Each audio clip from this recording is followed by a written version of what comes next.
नमस्कार दोस्तों, मैं हूं सुरजीत श्याम और आप देख रहे हैं वर्कर वॉइस .in। दोस्तों, अगर आप दिल्ली के अंदर काम करते हैं कॉन्ट्रैक्ट वर्कर के रूप में, आउटसोर्स वर्कर के रूप में, तो दीपावली के समय बोनस देने का प्रावधान है और इसके बारे में दिल्ली सरकार के लेबर विभाग ने एक एडवाइजरी जारी किया है, जिसके बारे में बताऊंगा। उसके हिसाब से किन किन कर्मचारियों को कितना बोनस मिलना चाहिए, बोनस नहीं मिले तो क्या करना चाहिए, बोनस का कैलकुलेशन कैसे करते हैं, इसके साथ ही दिल्ली का जो महंगाई भत्ता है उसके बारे में भी एक लेटेस्ट जानकारी दूंगा। इन सभी जानकारी के लिए इस वीडियो पे आप अंत तक बने रहें और अगर आप हमारे चैनल पे नए हैं तो जल्द से इसको सब्सक्राइब कर लें, बेल आइकन को जरूर क्लिक करें ताकि हम इस चैनल पे आप वर्कर से संबंधित जो भी वीडियो अपलोड करें उसका नोटिफिकेशन आपको सबसे पहले प्राप्त हो। आइए दोस्तों, इसको स्टेप बाय स्टेप करके जानते हैं, लेकिन उससे पहले वीडियो को लाइक जरूर कर दें।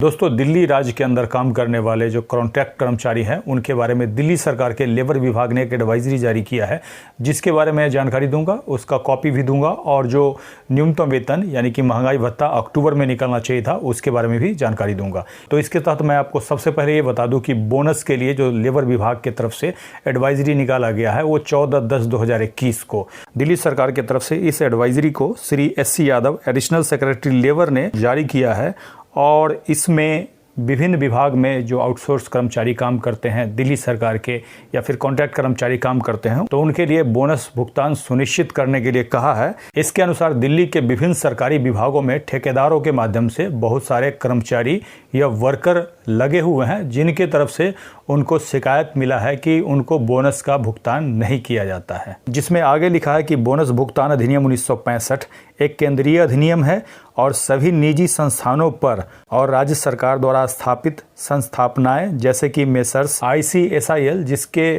थ्रू आप सभी लोग दिल्ली के अंदर काम करते हैं, जो कि सरकारी विभाग का जो ठेकेदार है वो है, पर भी लागू होता है, जिसमें कि वित्त वर्ष के दौरान 20 या उससे अधिक कर्मचारी कार्यरत हैं। बोनस अधिनियम की धारा 10 के तहत कर्मचारियों को जो मूल वेतन है और महंगाई भत्ता यानी कि बेसिक और महंगाई भत्ता का 8.33% न्यूनतम यानी कि कम से कम बोनस भुगतान का प्रावधान है, यानी कि उससे कम किसी को नहीं दिया जा सकता है। मैं अंत में बताऊंगा कि अपने बोनस को कैसे कैलकुलेट करेंगे, एक एग्जैक्ट फिगर मैं बताने की कोशिश करूंगा। इसके आगे उस एडवाइजरी में लिखा हुआ है कि बोनस अधिनियम के धारा 19 के हिसाब से वित्त वर्ष के 8 महीने बीत जाने के अंदर अंदर बोनस का भुगतान हो जाना चाहिए। हालांकि दीपावली से पहले बोनस देने की प्रथा है। आपको बता दूं कि जब भी बोनस आपको मिलता है तो पिछले फाइनेंशियल ईयर में आपने काम किया होगा उसके हिसाब से मिलता है। जैसे कि अभी 2021 में जो मिलेगा यानी कि 1 अप्रैल 2020 से लेकर के 31 मार्च 2021 के बीच के अंदर आपने काम किया होगा,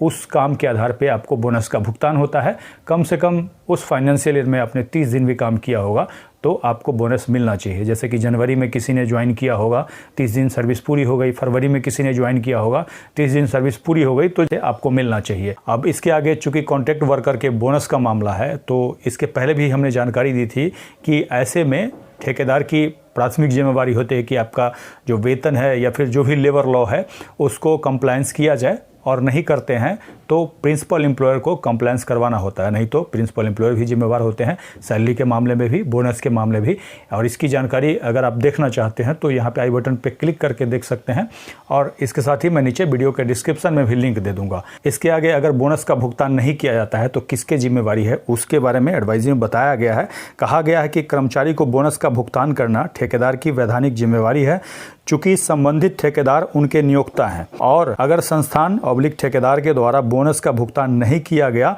तो डिफॉल्ट के मामले में अधिनियम की धारा 28 के तहत कानूनी कार्रवाई के साथ बोनस के अमाउंट की रिकवरी औद्योगिक विवाद अधिनियम 1947 यानी कि ID एक्ट 1947 की धारा 33 के तहत वसूली की जाती है। इसके आगे ठेका श्रम विनिमय एवं उन्मूलन अधिनियम 1970 में प्रधान नियोक्ता पर यह सुनिश्चित करने की जिम्मेवारी डाली गई है उनके संबंधित ठेकेदारों के द्वारा विभिन्न कॉन्ट्रैक्ट लेबर कानूनों का अनुपालन किया जा रहा है। बोनस का भुगतान न करना एक गंभीर मुद्दा है और सभी प्रमुख नियोक्ताओं से आग्रह किया जाता है कि वो आगामी दीपावली से पहले आउटसोर्स कर्मचारी कॉन्ट्रैक्ट कर्मचारियों को उनके ठेकेदारों द्वारा बोनस का सवितरण सुनिश्चित करें। अब जैसा कि मैंने बताया था कि आपको बोनस कम से कम कितना मिलना चाहिए, तो बोनस के बारे में हमने काफ़ी पहले जानकारी दी है, उसका भी नीचे वीडियो के डिस्क्रिप्शन में लिंक मिल जाएगा। ऐसे आपको मोटे तौर पर बता दूँ, अगर आपको न्यूनतम वेतन का भुगतान किया जा रहा है बेसिक और DA का, तो आप अगर कैलकुलेट करेंगे जो कि हमारे उस वीडियो में बताया हुआ है, तो उसके हिसाब से आपका 1 महीने का जो सैलरी है